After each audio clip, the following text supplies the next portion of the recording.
Hi, so I want to talk about endurance as you age. I'm in my 60s. I don't know what age you're in. By the way, welcome to my channel.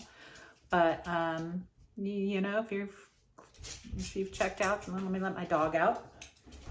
If you have checked into this video, then you know you're interested in this too. So I'm going by some information that I have found online because I was concerned about my own kind of endurance and strength.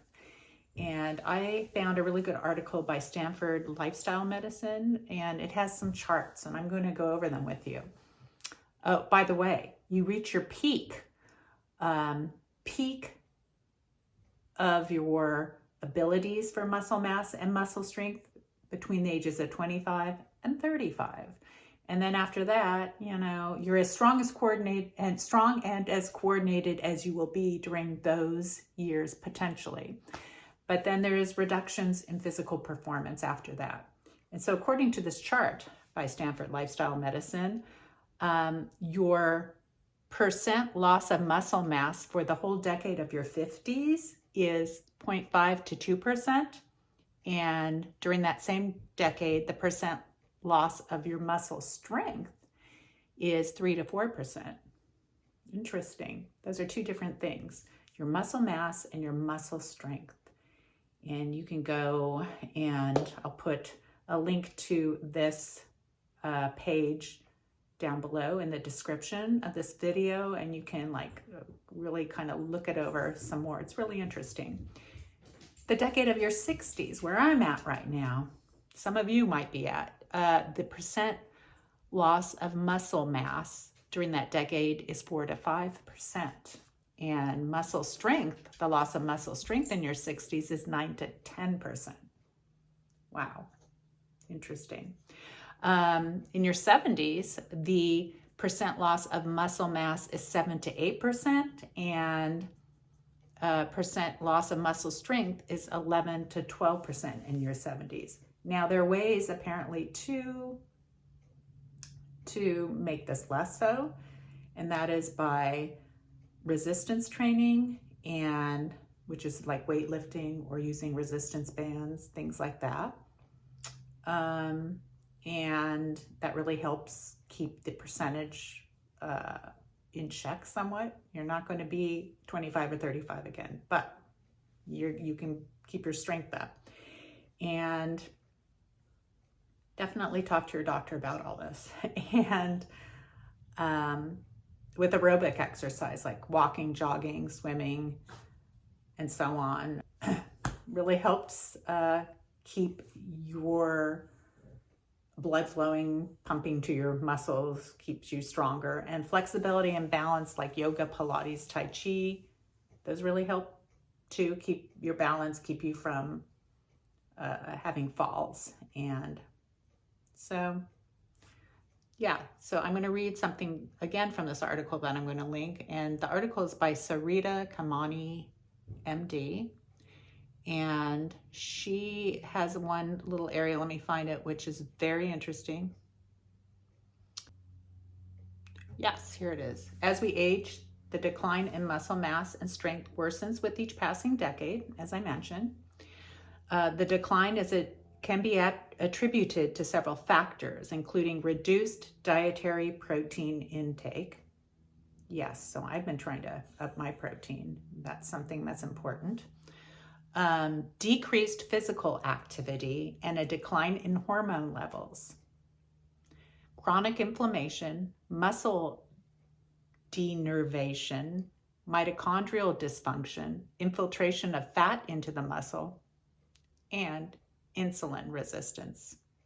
Research suggests the rate of loss of muscle strength is greater than the loss of muscle mass and plays a crucial role in healthy aging.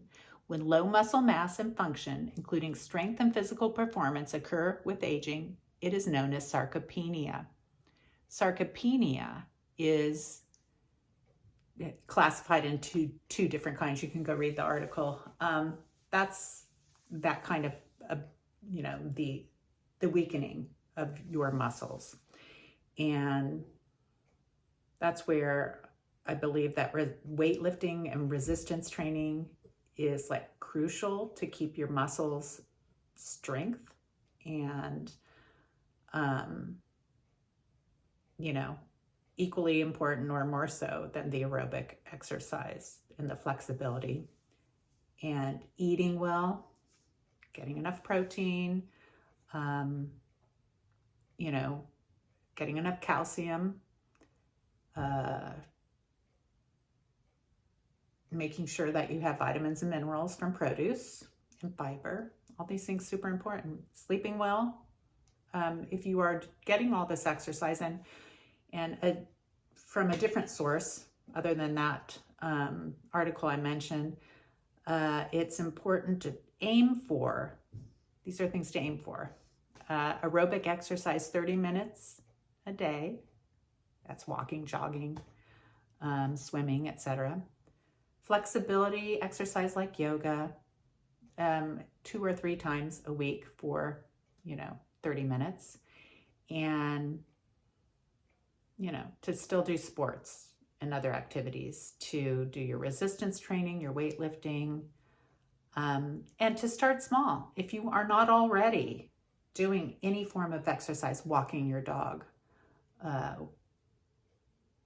bike riding, any of these things, just walking out your front door. Just start with walking to the mailbox out your front door. It's going to really be the start of, one, you'll feel better just getting out, just taking that step instead of staying inside. Like going out your front door is like a mood building thing, and it will help you be inspired to kind of like move further.